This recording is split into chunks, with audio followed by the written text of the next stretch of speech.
everybody, and welcome to Carving Up Live right here on Facebook, as well as the Carving It Up YouTube channel and the Grid Network YouTube channel. As always, I'm Bryson Carver. Very excited to be with you on this Wednesday. We got a ton to talk about. Going to lead off the show, obviously, with the college football playoff rankings that came out last night. Some controversy, particularly about who was in and who was not.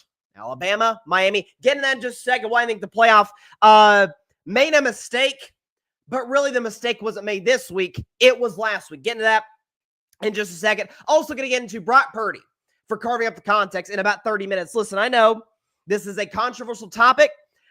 Excuse me. Gosh. Almost choked for a second. Listen, Brock Purdy has been successful. We get that.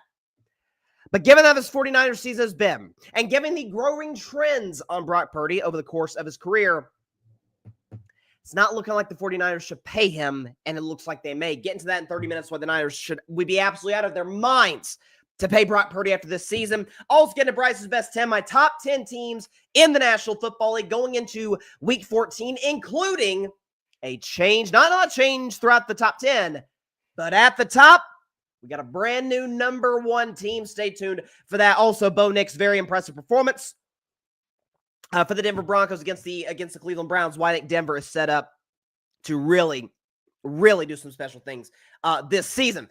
But let's get into the college football playoff rankings because that was quite controversial, to put it mildly. But first, so let me just say this. So I haven't talked a ton of college football outside of Tennessee, which obviously my Friday segment. For those that don't know, I do one 30 minutes into every Friday show called The Vol View because I am a Tennessee fan. I got 2 Tennessee helmets. I got a Tennessee basketball, the whole bit. I bleed orange and white. I love my Vols. But I also love college football, as I'm sure many of you out there do. And because of this 12-team playoff that has been instituted this season, because of conference realignment, because of NIL, the transfer portal, all of the above, we have as much parity as ever, and therefore, this has been about as entertaining a college football season as I can remember in my lifetime. Here's the thing I've always said is parity is a kind of a myth in professional sports, at least in the NFL and in the NBA in particular, and frankly, it's not that good for those sports. Like, you need dynasties, you need college sports, you need parity, because the fact of the matter is, if you're bad in professional sports, you get rewarded with a high draft pick. It's not how it is in college. And so this has been an unbelievable regular season start to finish. And I think we're going to have some amazing conference championship games, the 6 games, 2 on Friday, 4 on Saturday. But the playoff rankings look simply like this. So the rankings and then the seeding, we'll talk about the seeding. But the rankings had, in this order, from 1 to 12. Oregon, Texas, Penn State, Notre Dame round up the top 4. Followed by Georgia, Ohio State, Tennessee. Tennessee should have obviously been over Ohio State. SMU, Indiana, Boise State, Alabama, Miami. And then, as far as the seeding, because the way the seeding works is the 4 highest ranked conference champions get automatic buys as the top 4 seeds. The next highest rated conference champion is at number 12. They're the last team in to the college football playoffs. So the way that works, the way that seeding shakes out, Arizona State is the 12 seed. Penn State is the 5 seed. They match up. Tennessee is 9. Ohio State 8. Should be the other way around. Neither here nor there. Alabama 11 to face Notre Dame, and then 10 seed Indiana would go to Athens to take on the Georgia Bulldogs. Boise State would be a top 4 seed along with SMU, Oregon, and Texas. So here's the problem with the college football playoff. Before I give you my take, let me give you, this is Ward Manuel, who is one of the heads of the college football playoff committee. This is why he said Alabama went over Michigan. Alabama went over Miami. Michigan's not in. Take a listen. What it really came down to is Alabama is 3-1 against current top 25 teams, and Miami is 0-1. Alabama is 6-1 against teams above 500, and Miami's 4-2. Both have had some losses that weren't what they wanted out of those games, but in the last 3 games, Miami has lost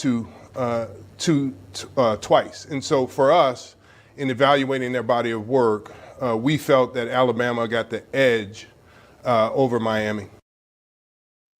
Okay, so you can make a credible case both ways, and he listed out some of the numbers. We'll show you some of the numbers in just a moment. To me, the outrage should not just be limited to this week. Listen, we live in a society where the last thing that happened is the most important thing that's ever happened in the history of the world. We also have to look at a macro vision of the world and of things. I understand that in our TikTok culture, that's not the case.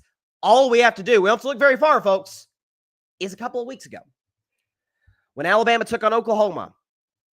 7th-ranked team in the country went on the road against an Oklahoma team that was 1-4 in their previous 5 games against FBS competition, not SEC, FBS. So Division I college football. Oklahoma was 1-4 against those, and they trounced Alabama 24-3.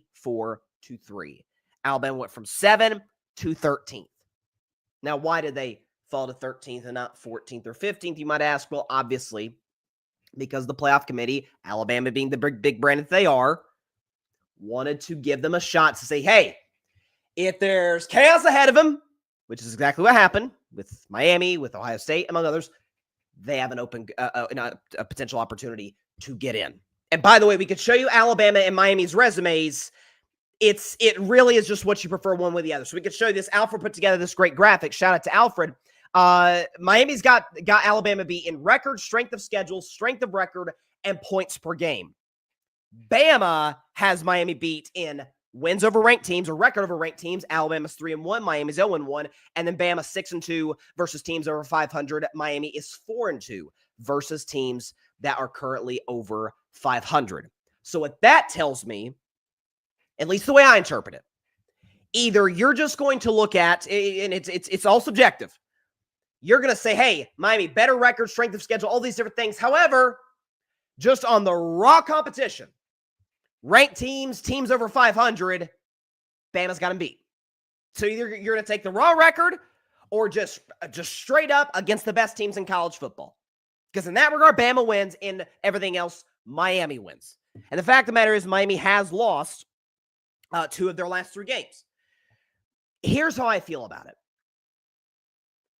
And this was kind of my take about the 12-team playoff when it first originated, is, okay, it's going to open the door for something like this to happen. We're going to have controversy around who the 11 seed is, who the 10 seed is, where other teams should be ranked, who should host the games. And that's only going to continue up until Sunday at, I guess, noon, whenever they announce the official last final college football playoff rankings. My mindset is this. It was 4 teams for years, for almost a decade. 4-team playoff, actually for exactly a decade. Once we expand it to 8 more teams, if you then still can't get in, that's on you. Do I think Miami should be over Alabama? Yeah. Do I think Miami's 2 losses are bad? Yeah. I also feel Alabama's 2 losses are utterly atrocious. To Oklahoma, badly on the road, 24-3. Oklahoma was 1-4 against FBS teams prior to that game, much less SEC teams. And then on the road at Vanderbilt, who, for the record, Texas beat and my balls crushed after spotting them 14 points. Now, for the record, Tennessee obviously beat Alabama, so it makes sense. Tennessee's a better football team than Alabama. There's no question about that.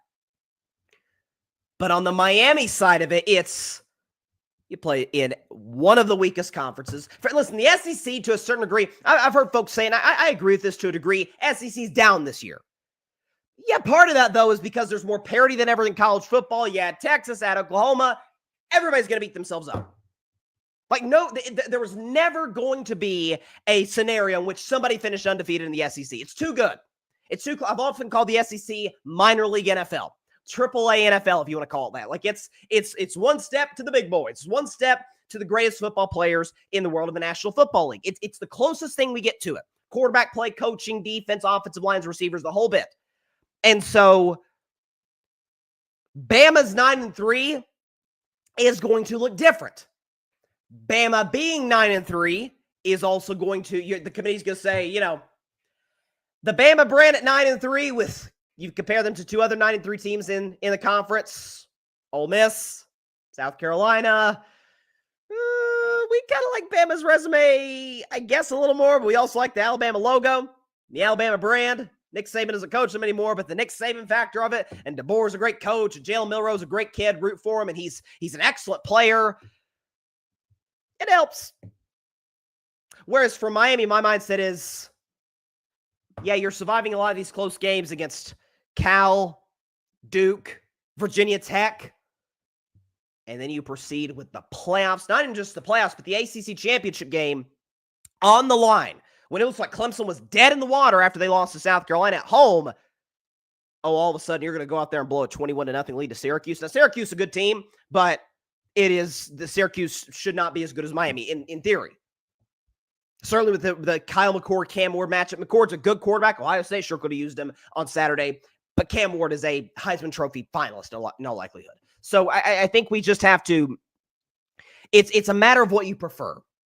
My issue, I think, with the playoff committee is Bama's resume probably looks better than some teams with better records than they do. But as much as we have to factor the wins in against Georgia, against other top teams in the conference, we also do have to factor in, they also got trounced by Oklahoma and lost to 6-win Vanderbilt. Like at some point, I guess my question is, when do those losses affect Alabama? That's the question. And so if you don't think the tie, it's a matter of what do you think the tiebreaker between Bama and Miami should be record, or whether it should be who has the most impressive win. Because Bama's got easily, between the two, by a mile, the most impressive win. Miami didn't beat a ranked team this year. If you want to say Miami's out, you would say, who's their best win against? At Florida. Now, Florida ended up finishing hot down the stretch, but they didn't start that way. And Florida didn't finish ranked, and they won't finish ranked. So I don't have a ton of sympathy for Miami, just in the sense that, man, you had it all out in front of you. You had a 21-zip lead, and you choked. Do I think Bama should be in? Probably not. But some of that is the symptom of a 12-team playoff. Do I think Bama has a 1% chance to win the Natty? I don't. I've seen too many holes in this defense, too much inconsistency from Jalen Milroe. I do not think it is a possibility for them to win a Natty. By the way, based on the seeding where we look at it today, Alabama would go on the road to Notre Dame. Cold weather, South Bend, like that seems to favor the Fighting Irish in a major, major way. So I don't have sympathy for Miami, but at the same time, I think Bama being Bama didn't hurt. It did not hurt the tie. There's no question about that. Check the comments. What do we got? Patrick Brown. What's up, everyone? Happy Wednesday. Articles on Thanksgiving chaos and leftovers, plus who the NFL MVP is, available at the Grid Network webpage. You'll be highly entertained for sure. Absolutely. Please check out Patrick's articles on the Grid's website. He also says, it's maddening. Yet two of Bama's losses, Vandy and Oklahoma, they'll get trounced by Notre Dame.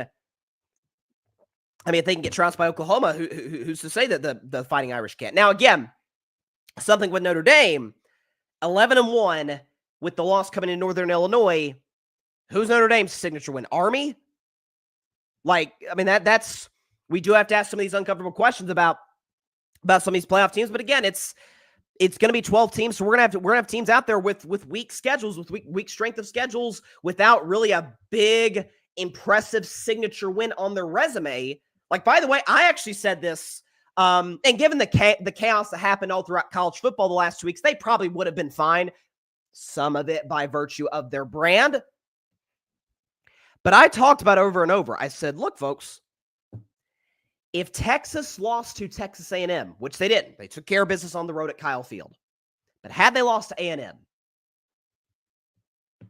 who's their signature win against? Because they've lost on the road at A&M, and they will have gotten obliterated at home by Georgia. Vanderbilt? Like, that would have been at Michigan, I guess, would have been Texas' most impressive win. Now, again, if 9-3 Bama's in, 10-2 Texas would have absolutely been in. Now, Texas is 11-1. They're, even if they lose the conference title game, they're the freaking 2 seed right now. They're obviously going to be in. But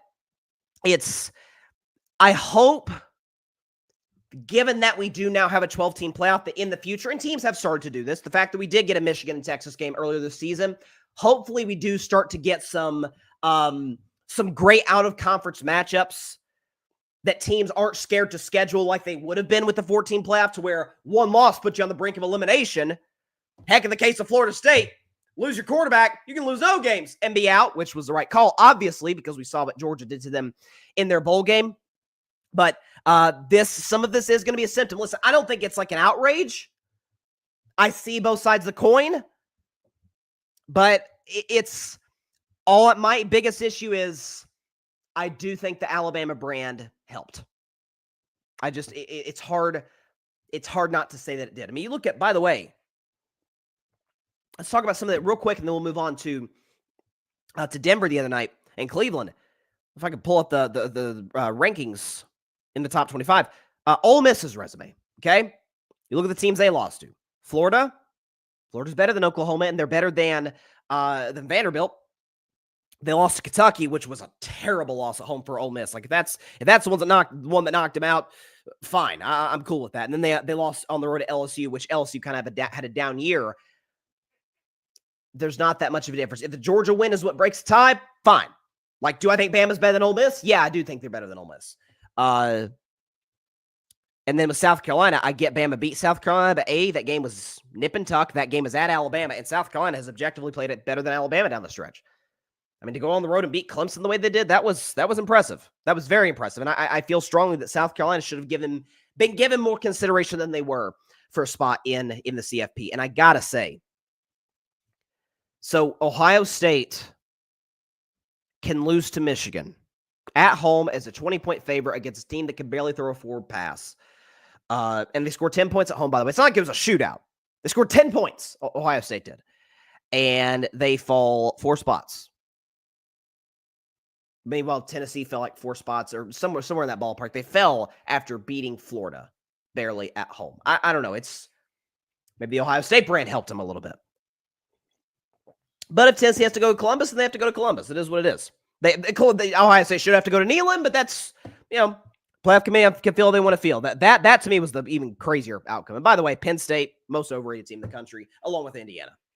Although I don't think Indiana's as overrated as they were. People, I think, have come to their senses on the Hoosiers. I mean, that was inevitable what was going to happen between they and the Buckeyes. Penn State has now fallen in that category. Who's Penn State's signature win? West Virginia, Minnesota, US. I mean, it's they beat nobody. Come on now. All right. Let's move on to the other night, because I didn't think we were going to get as entertaining of a Monday Night Football game as we did. As a matter of fact, I thought it was, I thought Troy Aikman, this is why I love Troy and Joe. Joe Buck, obviously, one of the best broadcasting duos in history for the NFL. I love them because obviously they have a great on-air rapport. They've been working together for 2 decades plus, but they don't care to tell you how they really feel. They're not going to pull any punches, Aikman especially. And both of them said, they were just upfront about it. Yeah, we didn't think this game would be that entertaining.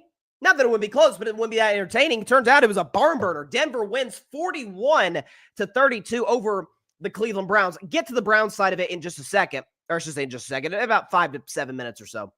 But Denver 41, Browns 41-32, Denver. I got to say, if you are Sean Payton, who I talked about last week, I think he has done we've had so many great coaching jobs this year. Mike Tomlin, Dan Campbell, Kevin O'Connell's done an amazing job. LaFleur, you talk about Sean Payton, I think should at least be in the discussion for Coach of the Year. Jim Harbaugh, some great coaching jobs this year. I've already talked about Sean Payton and all the backlash. Remember last year, before he coached his first snap as a Broncos head coach, he went on the attack. He was talking about, man, I see Russell Wilson. I see this Broncos team. It's a shame what the previous coaching staff did. It was one of the worst coaching jobs I've ever seen. Look at all the talent in this roster. In many ways, kind of going to bat for his guys. And he gets absolutely crushed by the New York media, who had to protect Nathaniel Hackett, who's, got demoted a year later and who's never had a good offense consistently in his career. We move past that. If you're a Broncos fan, though, you have to be absolutely ecstatic about the future. Ecstatic. Denver's already matched the win total that I had for them all season long. I actually thought I had them at 8 and 9. People were like, man, where are the Broncos going to get 8 wins? I'm like, I don't know. They were pretty good last year with Russ. Now, evidently, Russ was not done. Come on now. Look what he's doing with the Steelers. But I was like, yeah, the Cortland Sutton, I've always liked Cortland Sutton. They have a lot of talent on defense. That'll win them some games this year. O-line, okay. I thought they were good enough to get 8 wins. They're 8 and 5 now, and they got 4 games to go to get into the NFL playoffs. Here's why they should be ecstatic. Denver is in a division with the best quarterback in the world and one of the 10 best in the world in Justin Herbert, obviously following Patrick Mahomes. The Raiders are a mess because they're always a mess. See if Tom Brady helps them get back on their feet. For Bo Nix to be showing this much promise late in the year when coordinators have more film on him is a credit to Sean Payton, certainly one of the quarterback whisperers of the history of the NFL. Every quarterback works with Sean Payton. I talk about Kyle Shanahan, all the quarterbacks works, not to the degree that it does with Sean Payton. They all work with Sean Payton. For him to be showing this much promise, not only credit to Sean Payton, but it's also credit to Bo Nix. And we can show you, relative to rookies, in the Rookie of the Year race, which I think should be between three guys, Daniels, Nix, and Brock Bowers from the Las Vegas Raiders. I know just crapped on the Raiders. Bowers has been unreal this season. Case can be made, Brock Bowers has been the best tight end in football. Year one, he's been that great. Let's give him some consideration. But relative to rookies, this is what what Bo Nix has done. He's been great. Sorry for the parentheses there. But first in touchdowns in his last 9 games among rookie quarterbacks. Only second in interceptions. I believe only Caleb Williams has thrown fewer interceptions. Second in completion percentage. Drake May completes a higher percentage of his throws in his last 8 to 9 games. And Bo Nix has the best passer rating among rookie quarterbacks in his last 9 starts. And everybody talks about that play. Like the play of the game for the Denver Broncos was the bomb where Bo Nix hits the kid a Mims for the long touchdown. To me, that wasn't the story. The touchdown in of itself was not the story. The story was, as a rookie, Sean Payton trusts this kid to throw out of his end zone. Throw a bomb out of his end zone with safety help over the top. Like that's coaching, but it's also a kid let it rip. You can see a clear difference in how Sean Payton coached Bo Nix in week 1 against Seattle, week 2 against Pittsburgh, week 3 against Tampa Bay, and then the last few weeks, like against the Raiders, the other night against the Browns. By the way, Cleveland defense that isn't what it was last year. Pretty darn good still this season, though. So I think what the trust of this kid that Sean Payton has to have in this kid has got to be off the charts for him to let him attempt throws like that, which, by the way, he did over the course of the night. Bo Nix attempting throws out of his own end zone, as opposed to just playing, not just attempts throws out of his end zone. Let me rephrase that. Throwing bombs out of his end zone. Like that's the stuff you let Mahomes, you let Allen, you let Justin Herbert, you let these guys take shots deep. Aaron Rodgers, when he could still play out of his own end zone. Not a rookie. At least not one that you don't have trust in, but Sean Payton obviously does have trust in this kid because he shows that ability. Also why this should be ecstatic. When you are in a division with the best quarterback in the world and one of the 10 best in Herbert, boy, you better have a guy who can combat him. You better have a coach that can combat those coaches. Andy Reid, Jim Harbaugh, Sean Payton is right in that discussion. Like the AFC West has 3 of the top 7 coaches in the NFL. It's pretty amazing. Reid's the best. Jim Harbaugh, I think, is top 5. Sean Payton is not far off. I've always been a Sean Payton guy. And so he's not everybody's cup of tea. I get it. He's harsh. Everybody coaches different. You cannot say that man does not get the most out of his quarterbacks. And with a talented quarterback with experience, like this is why there's a lot of folks that say, hey, quarterbacks got to sit when they come out of college. It's a case-by-case basis. See, Bo Nix was an old starter. I think he started more games, this was the stat, than any college quarterback ever. Bo Nix at Auburn and then at Oregon. Kind of need to see if Bo Nix can play right now. The kid is 20, what is he, 23, 24, 25. Like, you got to see what Bo Nix has got. And he went through his growing pains. He struggled against Seattle. He struggled against Pittsburgh. Who doesn't struggle against Pittsburgh? I mean, come on now. And then he found his footing against Tampa, and he hasn't looked back. And so you got to have the coach to combat the great coaches in the AFC West. Obviously, Denver has that. We knew that ahead of time. Got to have the quarterback now. Bo Nix is no Patrick Mahomes. He's not on the level of Justin Herbert yet. But the fact that he seems to be able to go to toe-to-toe, he almost beat Mahomes at Arrowhead, and then he at least made a close game, second half against Herbert. They'll play again later this year. When does Denver and the Chargers play? They play it a couple weeks on Thursday Night Football. So that'll be a fun game. That game will be in LA, probably a Broncos crowd. Really, really, really like what I'm seeing. Seeing from this kid. Bo Nix, extremely talented. Listen, I was skeptical about Bo Nix coming out of Oregon. I was like, doesn't have the arm strength of a Caleb, isn't as big and physically gifted as like a Michael Penix or a Drake May, not as elusive as Jaden Daniels. Deadly accurate. Those are good deep ball, moves well. Kudos to Bo Nix. Really impressive performance. And as I'll get to the comments, as for the Browns, Jameis Winston, man. I don't want to sound cliche and sound like everybody else in the media, even though they were right on this, in that Monday Night Football was like the full Jameis Winston experience. Nearly 500 yards passing. The man set the single game record for Cleveland Browns quarterback for yards passing. I can't imagine that's a hard record to break. But the point is, Jameis Winston was big time. And threw not 1, not 2, not 3, not 4, not 5, 6 touchdown passes. 2 of them went to Denver. 2 of them were to the Denver Broncos, including a pick 6 at the end. And Jameis Winston at the end there at the post-game presser. And Jameis is obviously a man of faith. He's been very vocal about that. And I one of the reasons I've grown to really like Jameis. And he said, this is not who I am. Lord, deliver me from these interceptions. It's like, Jameis, I love your faith. We align on that, no question about it.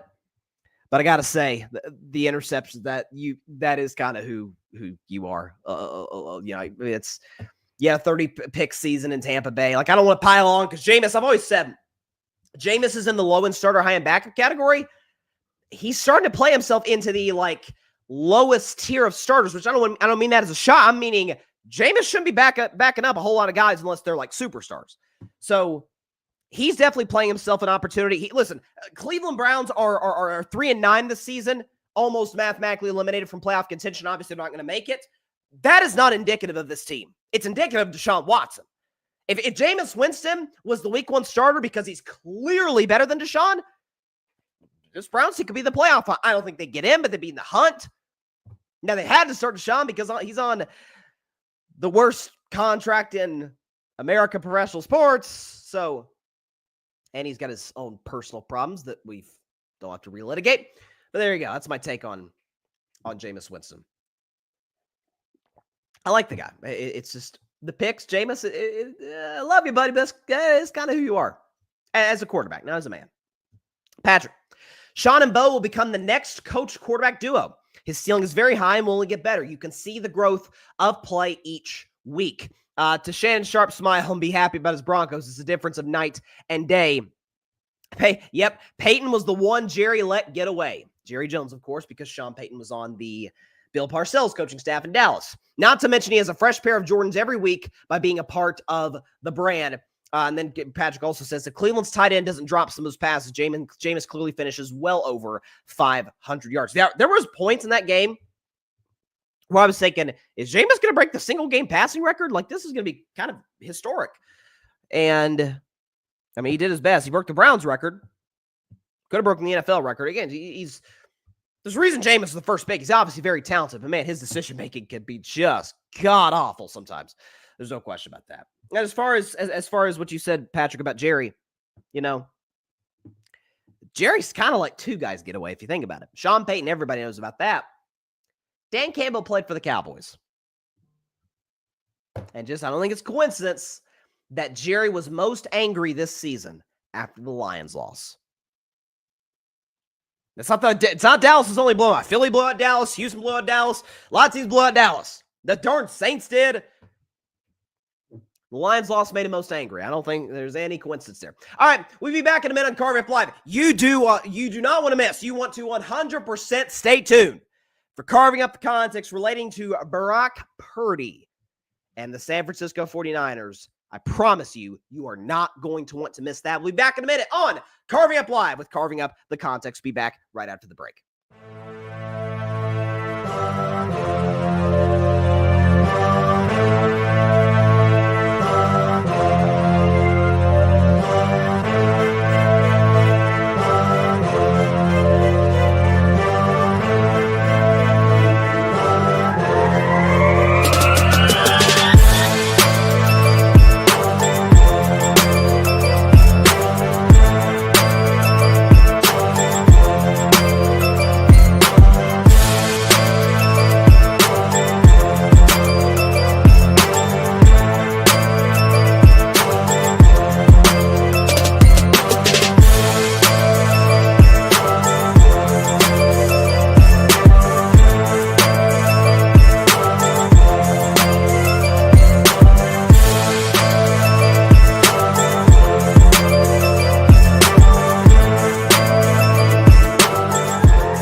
Welcome back to Carving Up Live. So, first of all, before we get into carving up the context, Bryson's best 10, by the way, in 12 minutes.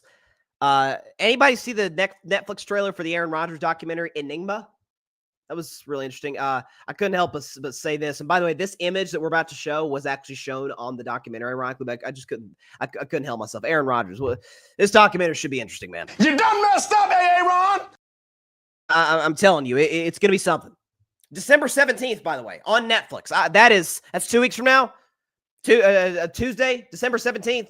You got to check that one out. That may have some takes on carving it up for the Aaron Rodgers Enigma documentary. That should be something else.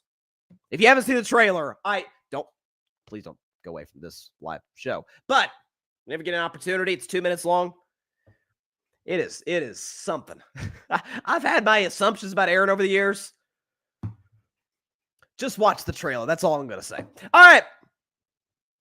So, carving up context, for those who don't know, it's a segment we do every Wednesday, about 30 minutes in the show. If there's a story percolating around any sport, anything for that matter. I've even done carving up the context segments around things that are not related to sports. I literally did it last week in relation to, show up at Thanksgiving dinner. Let's all be civil. Frankly, let's talk about politics at Thanksgiving. It helps maybe bridge some of the divides if we come with an open mind. So we do it on a lot of topics. But back to the realm of sports. I'm not liking what I'm hearing right now as it relates to some of the Brock Purdy narratives as it relates to should they pay him. I'll explain why. So, as the head coach of the Colorado Buffaloes, prime time Deion Sanders says, give me my theme music.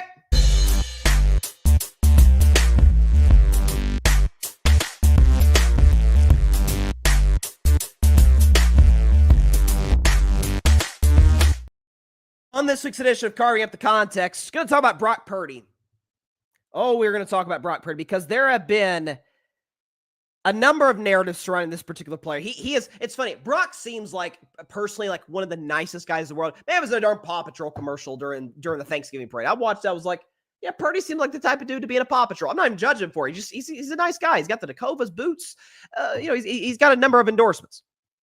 But speaking of Purdy's money, this is the third year of a 4-year contract. He was, of course, Mr. Relevant, a 7th-round pick in 2022. He does not have a 5th-year option.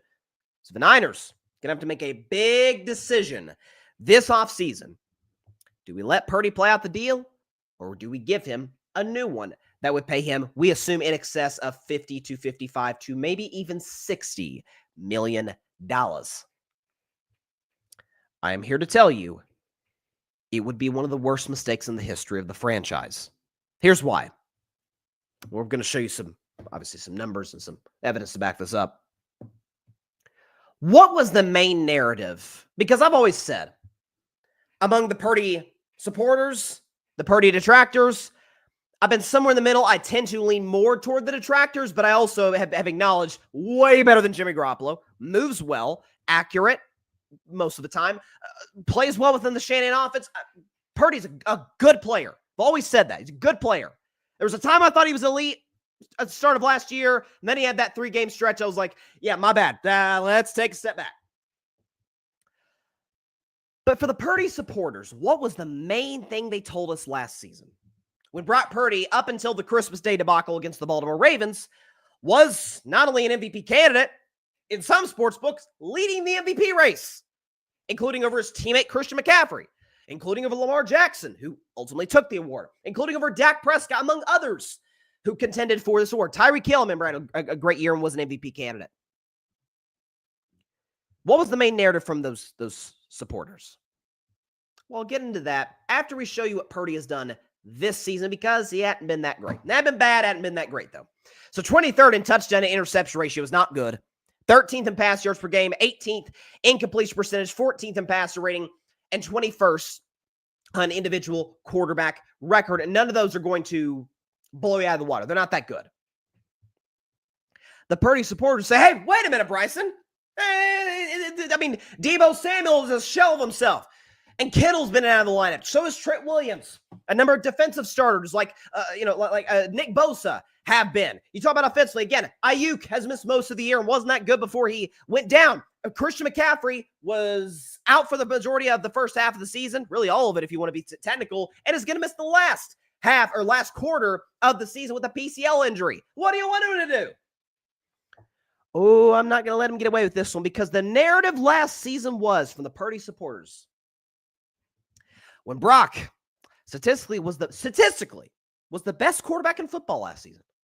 Was tops in passer rating, top 5 in all the major stats. Talk about touchdown, interception ratio, completion percentage, all these different things. But tops the NFL by a healthy margin in passer rating.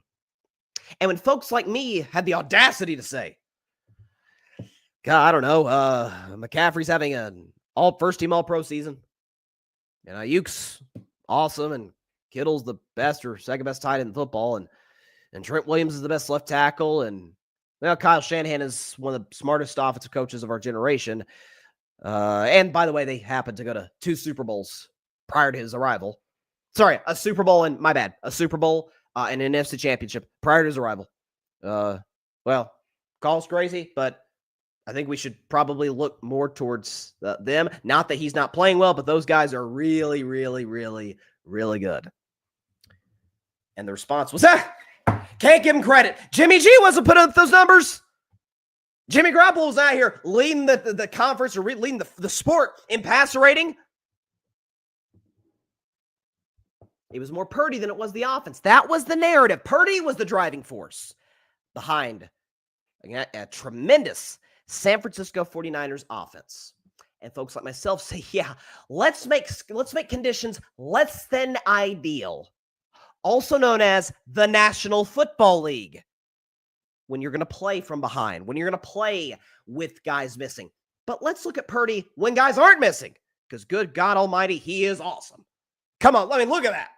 When McCaffrey, Debo, Ayuk, Kittle, and Trent Williams, when those guys are on the field with Brock Purdy, this is what he does. 29 touchdowns, 3 interceptions, 266 pass yards per game, completes basically 70% of his throws. A passer rating of 120 and a record of 13-1. That one loss, the Super Bowl to the Kansas City Chiefs. We're not going to hold that against Brock. It's the Chiefs, the dynasty. Those numbers are off the charts. Yeah, and then when you take one or many, but in some of these cases, just one of those guys off the team, when any of those guys miss any action, Brock Purdy is an average quarterback. As many touchdowns as picks, pass yards per game goes from about 266 to 251.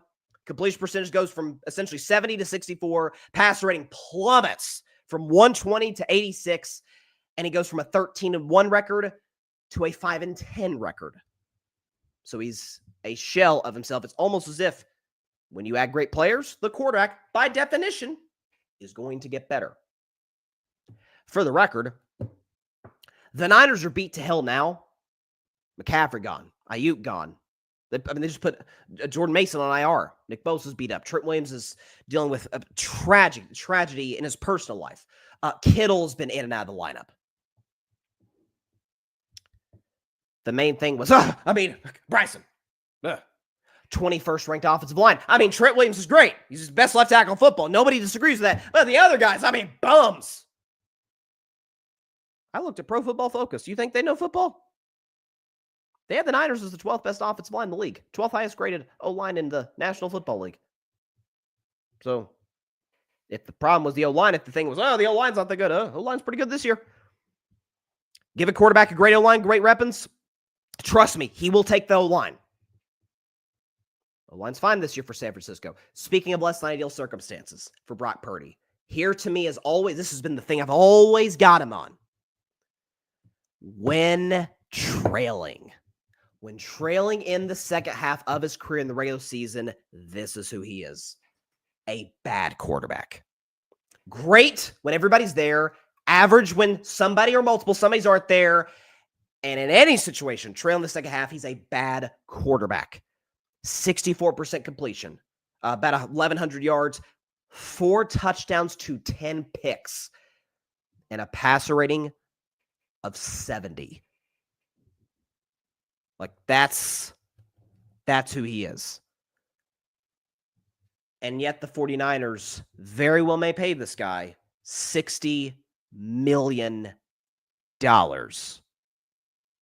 You do realize when you pay a quarterback $60 million, or at least in the ballpark, let's say he doesn't get Dak's contract, let's say he gets Trevor Lawrence or Tua's contract. In the ballpark, 55 mil-ish per year. You do realize as bad as this 49ers roster is, it will only get worse if that's the case. And as great as Purdy is, he is certainly more reliant on the pieces around him than they are on him. Bro, Brandon Allen, guys, Brandon Allen's a backup. If that's going to be the conversation, Purdy versus Brandon Allen, who do you... Purdy as a player is better than Jimmy Garoppolo. I have said that for 2 years on this show. The team result, exactly the same. A conference title game appearance. Now, we'll give Purdy the benefit of the doubt because he blew out his elbow in that game. So that loss was not Purdy's fault. And then they've also gone to the Super Bowl, in which Garoppolo was not good in his Super Bowl, and Purdy was fine in his. He was okay. It wasn't great. He was fine. Team results, identical. So Purdy is just miles better than Jimmy Garoppolo. If he is the franchise-altering in the fourth quarter with 2 minutes to go, can he convert a third down?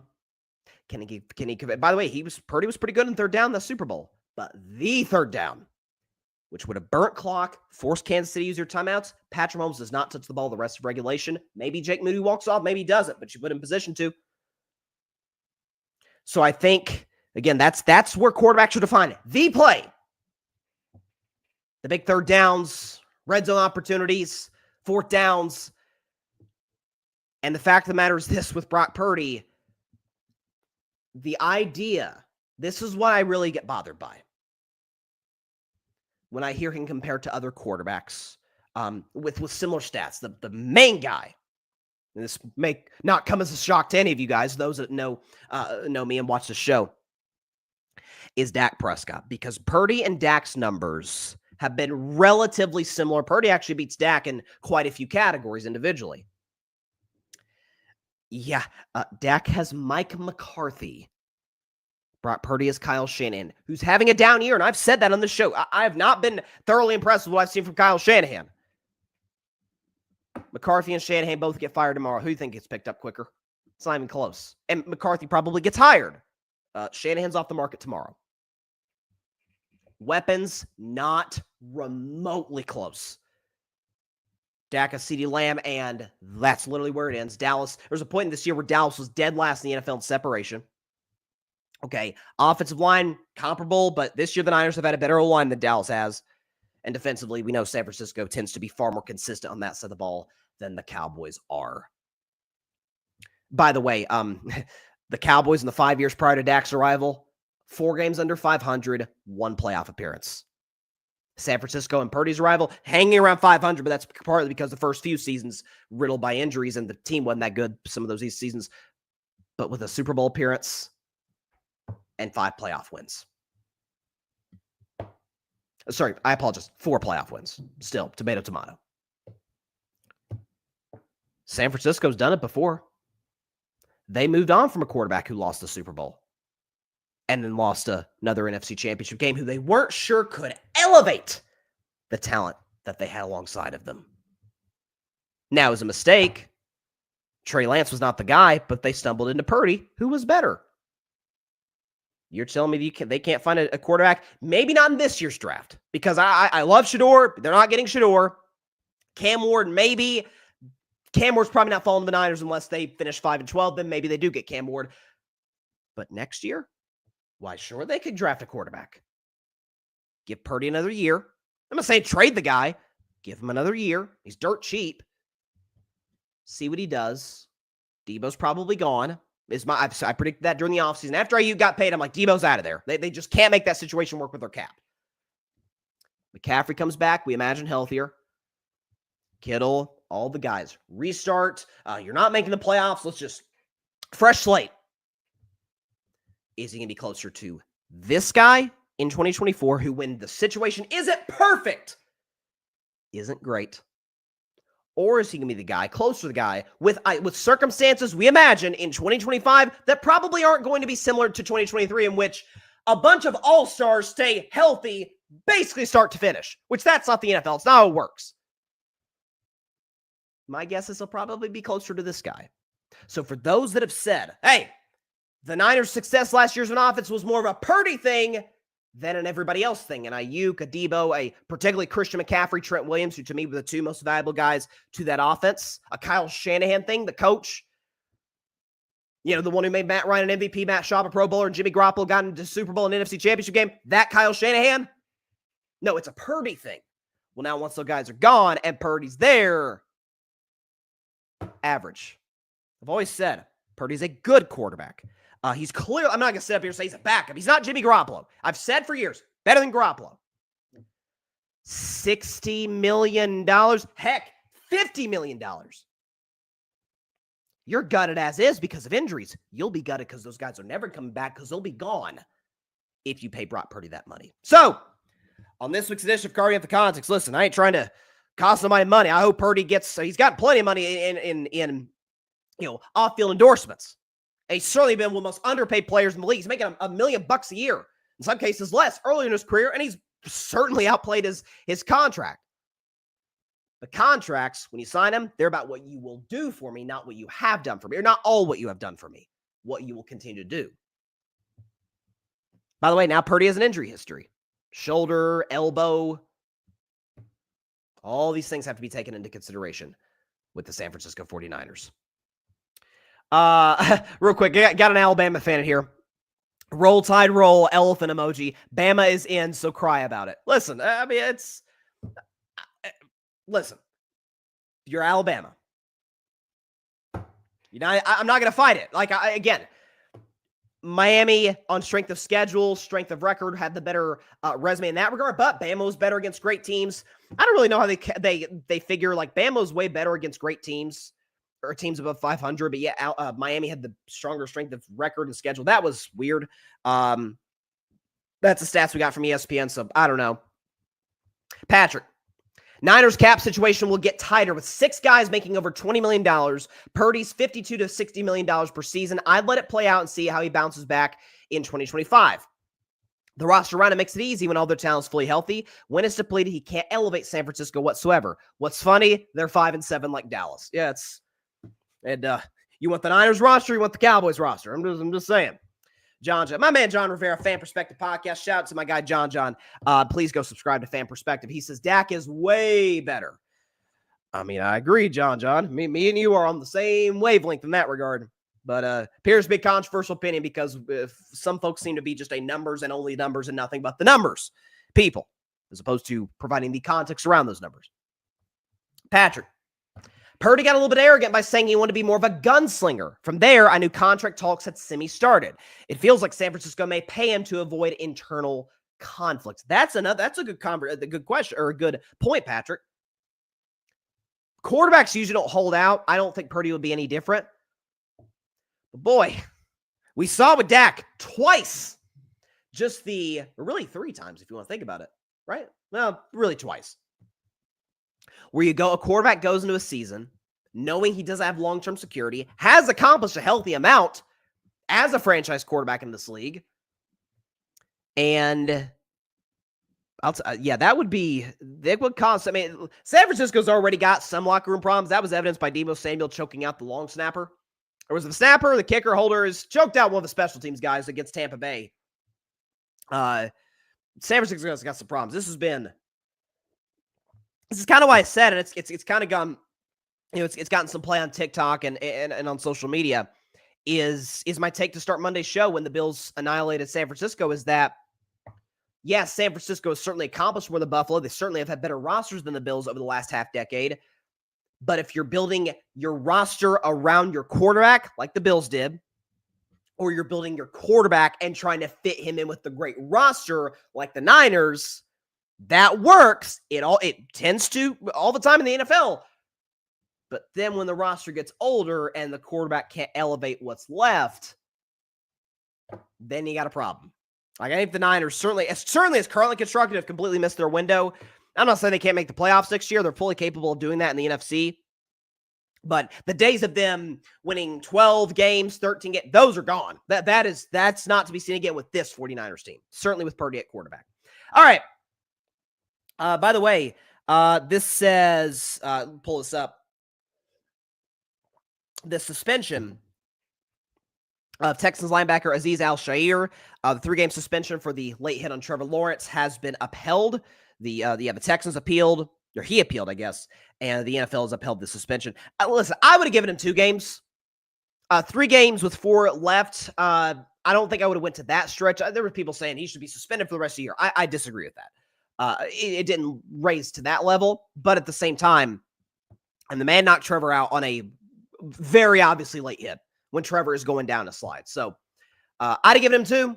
The NFL gave him 3. That's their prerogative. Patrick, and then we'll move on to Bryce's best 10. The franchise tag will be roughly $60 million. It's better to get a deal done ahead of time versus waiting. How John Lynch has done business, it will be a little bit rocky, but get done. If you're right, Patrick, and it does get done, they're screwed. They are screwed as a franchise. Because that roster that was beat up now, they ain't going to be there next year. Like, it's one thing to be old. At least occasionally, what's the Toby Keith song?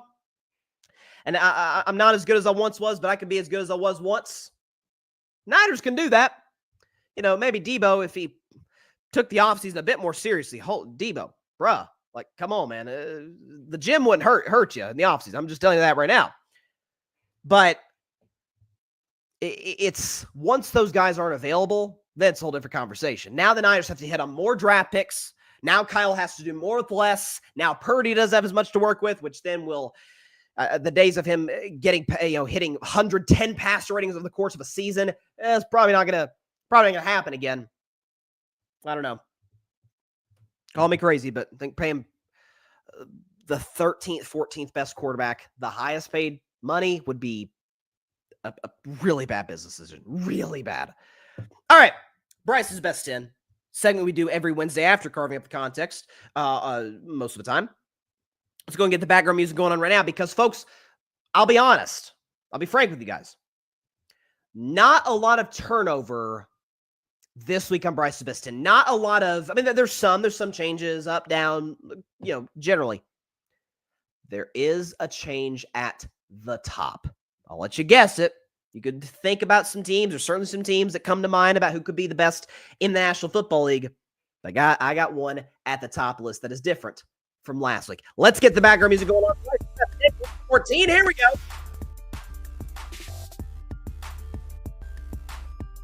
All right, we'll start at number 10. The 10th best team in the National Football League, staying where they were at last week, is the Denver Broncos. The Broncos are the 10th best team in the National Football League, and here's why. So here's the thing with Denver. You talk about a Broncos team that where Bo Nix, we showed you the stats earlier. We could actually we can't show you again. That stat's gone. But basically, over the last 9 games, has been the best rookie quarterback in this class. Okay, most passing touchdowns, second fewest interceptions, second best completion percentage, best pass rate. So Bo Nix is balled out. There's no question about that. Defensively, bad day at the office against the Cleveland Browns. But coming into it, might have been arguably the second best defensive football. Not second best, top 5 defensive football. Offensive line. Check any outlets, Pro Football Focus, ESPN, might be the second best O-line in football. They do a good job giving Bo Nix time. Cortland Sutton's an excellent player. This kid, Marvin Mims, we saw what he did over the top in that long touchdown that was kind of the play of the night. There's no question about that. Sean Payton's done an amazing job with this team.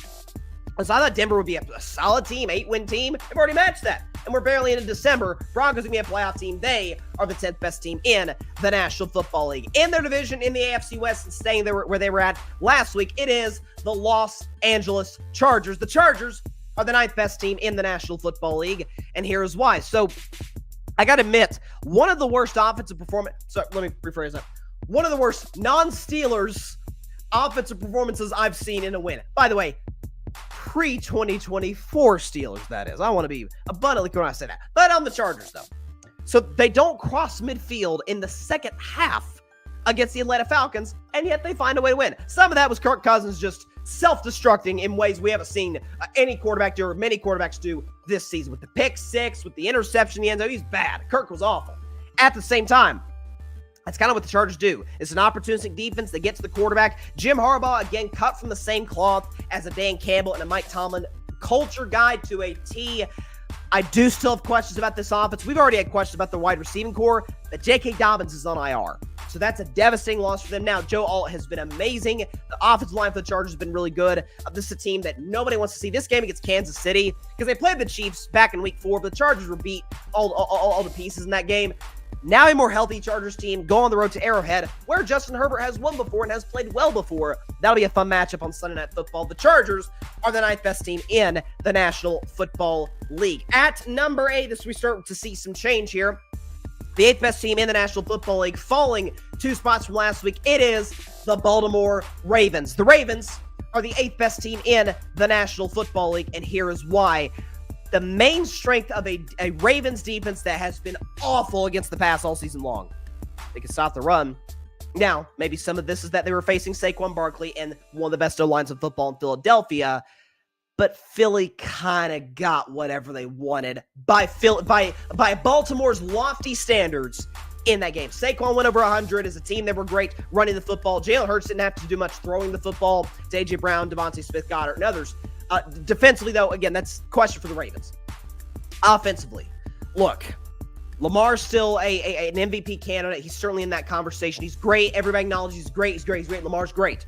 I don't trust the deep passing game. I certainly don't trust Lamar Jackson in the playoffs. We won't relitigate. We won't show you the stats against the Chiefs, the Steelers, and any playoff team when he really, really struggles. With that said, still love their wide receiving core with Zay Flowers, with Bateman. The Deontay Johnson suspension is interesting. Almost, I could say, a bit predictable, because I called the Deontay Johnson locker room problems like last season. The fact that the Ravens, who are a well-run franchise, didn't listen to, I guess, to me, but not just to me, just to other people who said, kind of a locker room issue. Kind of a problem. But Mark Andrews appears to be back to being Mark Andrews, so that's a good sign for Baltimore. But in close games, don't trust them at all. The Ravens are the 8th best team in the National Football League. At number 7, moving up a spot from last week, it is the Minnesota Vikings. The Vikings are the 7th best team in the National Football League, and here is why. Again, I'll say it because I said it every week with the Vikings. Still waiting for Sam Darnold to turn back into Sam Darnold because I don't trust him. That said, down double digits in the fourth quarter against Arizona, down 19-6. Come back and win that game. Really impressive on the part of Darnold, who's been great this year. Particularly in the fourth quarter, his numbers in the fourth are great. This Vikings defense, guys, they don't do anything poorly. Matter of fact, they do everything at an elite level. They rush the passer. They're opportunistic. Now, again, some of that is Kyler every other week, and in this case, back-to-back weeks, throws a really bad interception. Minnesota takes advantage of that. But Brian Flores, best defensive coordinator in football outside of Steve Spagnuolo. And then obviously we know Kevin O'Connell, who I think should be in the race. If I had to vote today, I'd vote Kevin O'Connell second to Mike Tomlin in the Coach of the Year race. I think what he's done with Darnold is outlandishly good. I think what he's done with this Vikings offense, which certainly has talent, is great. Justin Jefferson's still amazing. We know this. I still maintain he's the best receiver in the game today. For the fact that Minnesota's 10-2, excuse me, if the playoffs held today, they'd have to go to Atlanta, who, has 4 fewer wins than them. Listen, we've seen it many times in the NFL under those circumstances. At the same time, this is one of the most well-rounded teams in the NFL. Just can't trust Sam Darnold long-term in the postseason. The Vikings are the 7th best team in the National Football League. At number 6, moving up a spot from last week, it is the Green Bay Packers. The Packers are the 6th best team in the National Football League, and here is why. So, the last 2 weeks, Jordan Love, who had kind of a turnover problem, no turnovers against the 49ers, no turnovers against the Miami Dolphins. The deep ball is working. Now, they're not going to have it. We're going to predict Lions and Packers at the end of the show. Not going to have Romeo Doubs, so that's going to hurt them this week. With that said, Josh Jacobs, number 3 in the National Football League in rushing yards. You got to take that into account. Green Bay, they've been able to run the football effectively over the last few years under Matt LaFleur for a long time. Deepest wide receiving core in the NFL, I believe, to be the Green Bay Packers. Missing Romeo Doubs. Okay, they got Jaden Reed and Watson and Wicks. They got a great tight end. They're going to be fine. Offensive line is playing exceptional football. Defensively, they take the ball away. Xavier McKinney has been one of the premier defensive players, probably going to be a finalist for the Defensive Player of the Year trophy. He's been great. Listen, the fact they're 9-3 and 3rd in their division just shows you how great the NFC North is. But again, this is the thing. They haven't really been a great team this year. They've lost to Philadelphia. They've lost to Detroit. They've lost to Minnesota. But the way they're playing as of late, they could potentially get on a little bit of a late season roll, as they did last season when Jordan Love was arguably the best quarterback in football in the second half of 2023. I believe in Jordan. I believe in Matt LaFleur. I believe in the Packers, who are the 6th best team in the National Football League.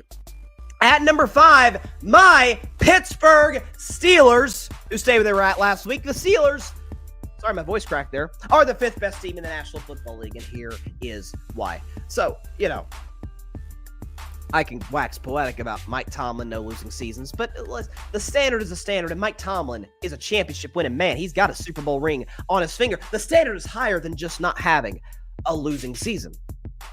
Despite giving up 38 to the Cincinnati Bengals, they forced not 1, not 2, but 3 turnovers. TJ Watt, the runaway defensive player of the year and the runaway best defensive player on planet Earth, 2 sacks, a forced fumble, 3 tackles for loss. TJ Watt is still remarkable. The Pittsburgh Steelers, as deep of a defensive line as you could have, with the with Ogunjobi, with Cam Hayward, Man of the Year winner. And by the way, Cam Hayward was awesome against Cincinnati on Sunday. Nick Herbig is excellent. Rush the passer. Once Alex Highsmith gets back, maybe Preston Smith can be a situational pass rusher. They're great. Peyton Wilson looks better by the week in the middle of that linebacking core. Defensively on the back end, obviously we talk about Minkah Fitzpatrick, Joey Porter Jr. Roughed at the office for JPJ. He's going to bounce back. He's a really athletic, smart, talented corner. But offensively is a story for the Steelers. And ever since inserting Russell Wilson in the starting lineup, this is who the Pittsburgh Steelers are, ladies and gentlemen. They're one of the 5 best offenses in football. 2nd in total yards per game, 4th in pass yards per game, 8th in rush yards per game, 5th, top 5, ladies and gentlemen. The Steelers are top 5th in points per game and number 1 in the NFL in time of possession. That last stat tells me a lot. Like, Mike Tomlin is maintaining the identity of the Steelers team, what they want to be: hard, tough nose, run the football, play defense. But now with Russell Wilson, who I was skeptical of, but boys, he surpassed my expectations in a major way. Mr. Unlimited has been working with the deep ball.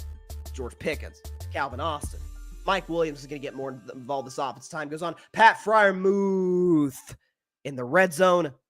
Woo! Steelers offense is rolling. I'm not gonna lie to you guys. The Steelers are the 5th best team in the National Football League, staying in the state of Pennsylvania and staying where they were at last week at number 4. It is the Philadelphia Eagles. The Eagles are the 4th best team in the National Football League, and here is why. So, I mean, they're on a roll right now. 8-game winning streak. Jalen Hurts is playing turnover-free football. Saquon Barkley, as great as Josh Allen has been, I think Saquon's the MVP of the league right now, given from a historical perspective what he's putting together. Crazy stat on Saquon that I saw. If you looked at the top 5 rushers in the National Football League, it's kind of amazing. The top 5 rushers in the NFL. It goes like this: Saquon Barkley, Derrick Henry, Josh Jacobs, Saquon Barkley in the second half. Just take Saquon in a half. He's the 4th best running back in the NFL just in terms of rush yards. Jahmyr Gibbs, by the way, right behind him at number 5. What Saquon's doing is amazing. What this Philadelphia Eagles defense is doing is outstanding. We could show you the numbers on what Philly has been doing under Vic Fangio, who has literally fixed what I thought was a broken defense. 4th in points per game allowed, 1st in total yards per game allowed, 2nd in yards per play allowed, and 3rd in pass yards per game allowed. Vic Fangio has done an unreal job on this Eagles defense. This is why they're one of the contenders, no question about it, in the NFC. And the thing for Philly that you got to feel really good about if you're an Eagles fan is because of the gap between they and the Seahawks, who are the 3 seed, the Falcons / Tampa Bay, we'll see what happens with that, who are the 4 seed. You could, worst case scenario, be the 2 seed. Best case, if there's chaos in the NFC North, if the Lions fall, if the Vikings maybe struggle, if the Packers, you could find yourself as the top seed in the conference as probably the hottest team in the National Football League, especially given who they've beaten. The Philadelphia Eagles are the 4th best team in the National Football League. At number 3, staying where they were at last week, it is the back-to-back Kansas champion, Kansas City Chiefs. The Chiefs are the 3rd best team in the National Football League, and here is why. You know, it's funny. Every week I hear about how bad the Chiefs are. You got to look at them, and they're 11-1. Well, Bryson, the Steelers in 2020, they started 11-1, or 11-0 rather. The Eagles last year, they started 10-1. Yes. Did they win the Super Bowl in the previous season when they looked exactly then like they do now? I can make a strong case even worse. What was the story last year of the Chiefs? Oh, they can't catch a pass. Valdez-Scantling's dropping balls, and so is Kadarius Toney couldn't catch a pass, and they were penalizing, and oh my God. Let's see. The Chiefs are 11-1. Best quarterback in the world, who's playing really well as of late, by the way, since they added DeAndre Hopkins. And speaking of wide receivers, Hollywood Brown's going to be back in like 2 weeks. Imagine Hollywood Brown's going to help. Isaiah Pacheco, he's back in the lineup. He's probably We think Pacheco's good? I think so. They just added a left tackle in free agency to be able to shore up what is by far the weakest left tackling, left side of the offensive line in football. The interior of their O-line is probably the best with Tooney, Humphrey, and Trey Smith. And the defense isn't playing that well. They gave up 350 yards to Aiden O'Connell, who's thrown for 300 yards, by the way, more recently than Aaron Rodgers. But with that said, had a bad day at the office. Oh, Bryce, they've been having a bunch of bad days at the office. No, they haven't. In these close games that they're apparently not allowed to win for some reason, even though the Patriots did it for years, won Super Bowls, the Chiefs actually just broke the Patriots records for most consecutive one-score victories. They made the plays at the end to win it, be it Mahomes, be it the special teams, the defense, the whole bit. The Kansas City Chiefs, people act like they're not good. Get out of here. Are the third best team in the National Football League. And here's where the change occurs. At number 2, falling a spot from last week, is the team I love dearly. My adopted team, the Detroit Lions. The Lions are the second best team in the National Football League. And here's why. First and foremost, Dan Campbell, what'd y'all do once again? I'll be in a close game. Kneecap.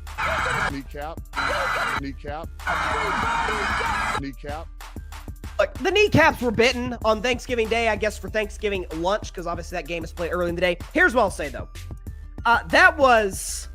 And teams are allowed to win close games. I wish the same energy for the Chiefs would have been given to the Lions or vice versa. Point is, consistency.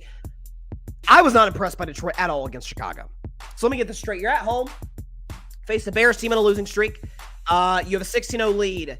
And at the end of the game, it's, man, if Chicago's coach didn't make a boneheaded call at the end or didn't manage the clock better, Chicago could have won that game. So here's the thing. Detroit's losing, has lost a number of defensive starters. Offensively, they haven't looked that in sync over the last 2 games against the Colts and against the Bears. Excuse me. This offensive line, though, is still outstanding. Jahmyr Gibbs is awesome. Jahmyr, don't show any videos of the locker room of the whiteboard that shows some hand signals. Not a good idea. He's a young player, happens. Just don't do that. But Thunder and Lightning, Sonic and Knuckles is what they called it on Thanksgiving Day. With Jahmyr Gibbs being Sonic and David Montgomery being Knuckles, it's an appropriate nickname. Laporte is an excellent tight end. Amon-Ra St. Brown. Defensively, here's a fun stat for the Lions, okay? In the last 35 years, the Detroit Lions are the 3rd team, ladies and gentlemen, to score 30 points per game and give up 17 or less points per game. This defense has been outstanding, despite losing Aiden Hutchinson. The other teams, 2 teams that did that, 1991 Washington and the 1999 St. Louis Rams. The greatest show on turf. Both teams won the Super Bowl.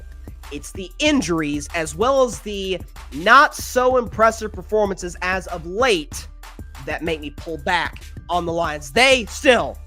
I got them winning the NFC, no questions about it, but they are the second best team in the National Football League. And at number 1 for the first time all season long, it is the Buffalo Bills. The Bills are the best team in the National Football League, and here's why. What do you want me to say? Okay, they've won 7 games in a row. They're sitting there right now at 10-2. Josh Allen right now is the betting favorite to win MVP. Listen, statistically, Josh is not having his best season. Here's what I've been most impressed with Josh Allen. He's giving you all of the upside with almost none of the downside. That's the scary thing for the Bills. And for Josh Allen is, for years, and I was at the front of this train, and I've always loved Josh Allen. People call me an Allen hater. I'm like, I love the guy. Let's just be objective about what we're seeing. He's amazing when he's on a roll. And man, some of those turnovers are really, really bad.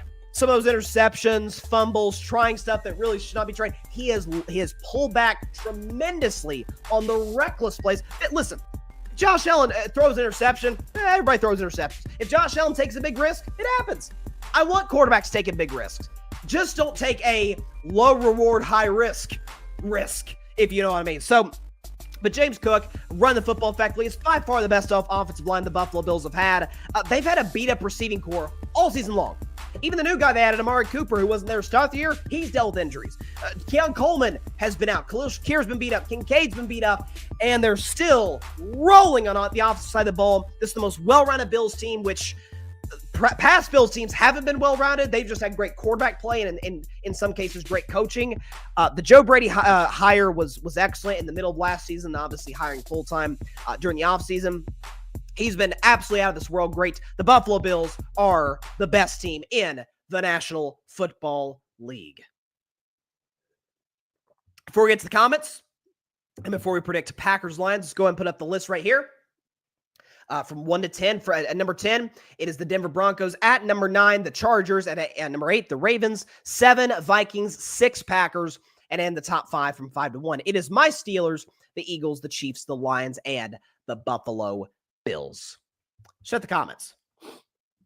Excuse me, folks, if I sound stopped up tonight. That's because I am. Let's see. Robbie Tedford. I hope I'm saying your name correctly.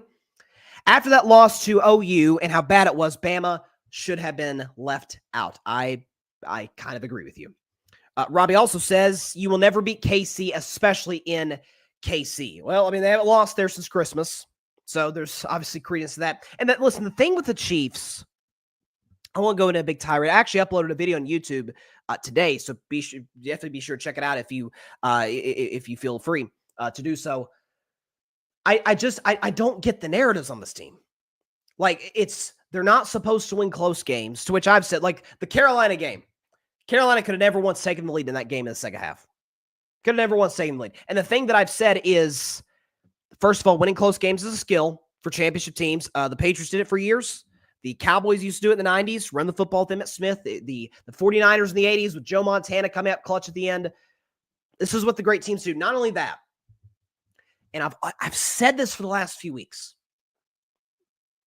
If Kansas City had the regular season they had last year, and then they got bounced in round 1 or round 2, they then come back this year, win a bunch of close games, start 11-1. I'd still say, it's Mahomes. I probably wouldn't bet against him. With that said, I'd also say, it kind of looks the same as last year. And what happened last year? They couldn't get to the AFC title game. They used to always get to the AFC title game. They won the Super Bowl, looking worse last year than they do this year. So everybody act like the Chiefs are just dead in the water. Oh, they're the 2020 Steelers, the 2023 Eagles. They're being disingenuous. It's just not true.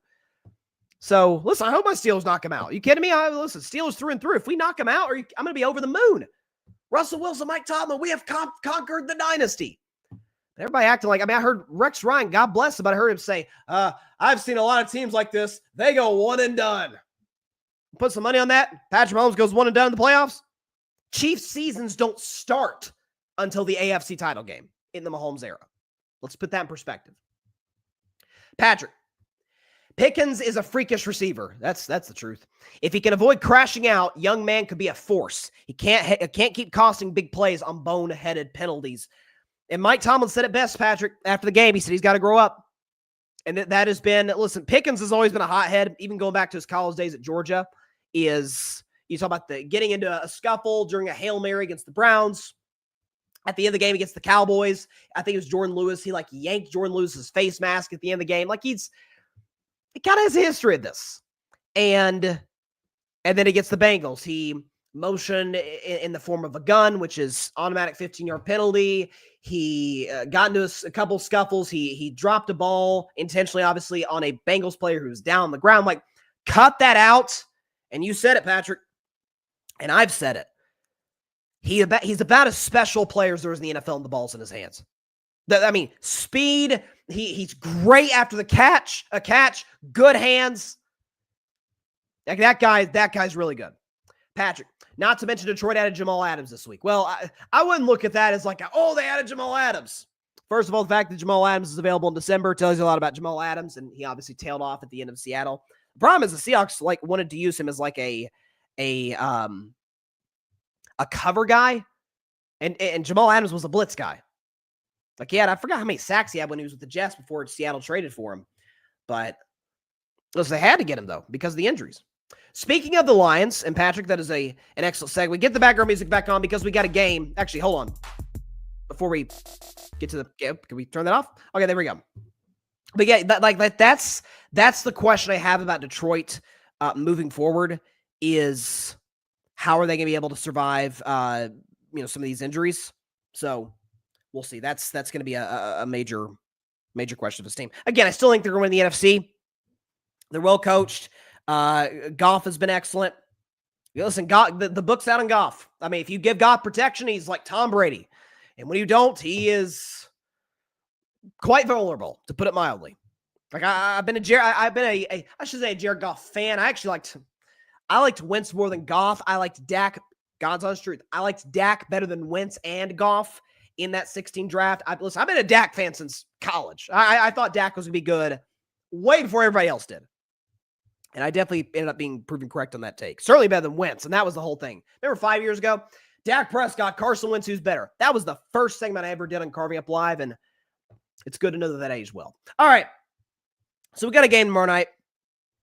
Big game. Good job, NFL, for scheduling this one. NFC North matchup between the Green Bay Packers and the Detroit Lions. Both teams are red hot right now. Both teams playing excellent football. As it just so happens, the Packers' last loss came to Detroit. Only 2 losses other than that came in week 1 to Philly, excuse me, and week 2 to Minnesota. So you got to take that into consideration. But for Detroit, though, I think they're the best team in the NFC. I have maintained that. Bryce's best 10, it's been reflecting that. They have been no lower than second. They were number 1 for a few weeks. I've never had them lower than any team in the NFC all season long, and I still maintain that. It's the best offensive line in football.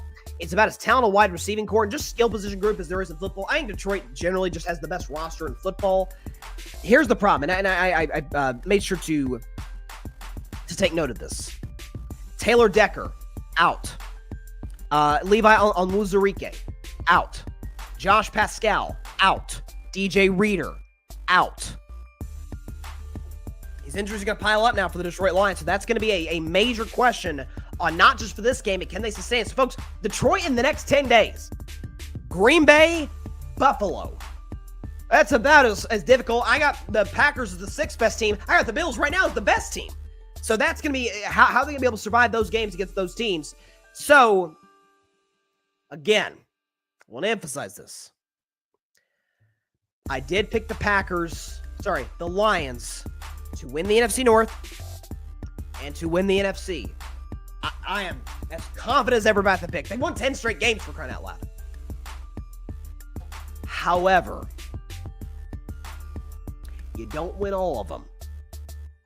Detroit, I love them. I think they're going to the Super Bowl.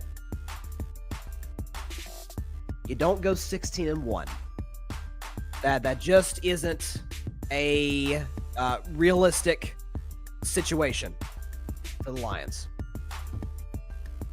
The last time Jordan Love went to Ford Field, I've got the numbers in my hands right now. 22 of 32, 268, 3 tuds, no picks, QBR of 89, and a passer rating of 125. In an upset, he has returned. Cheesehead Ozzy is back in the building, baby. Give me the Green Bay Packers in an upset win over the Detroit Lions. 27-26. Green Bay. Sharon. 27-26. The Packers knock off the Lions. Hand Detroit their first loss since week 2. Their second home loss of the year. Listen, the narrative right now in Green Bay, and it's a fair one, can't beat good teams. They've lost to arguably the top 3 teams in the conference, top 3 other teams in the conference. Philly in Brazil, Minnesota at Lambeau, and Detroit at Lambeau. Both teams have had a week to prepare. They both play on Thanksgiving, so it's not the typical short week Thursday night game. They had time to get ready to go, and I've got the Green Bay Packers and Cheesehead Ozzy back in the building in an upset win over the Detroit Lions. Sis, I hope you liked it. All right. That was uncomfortable. Listen, I do love the Cheesehead Ozzy character's fun. Don't get me wrong. There she is. Yeah, she appreciates it. Listen, again, Detroit's injuries. It's a real thing. Detroit's injuries. Jordan Love's not turned the ball over.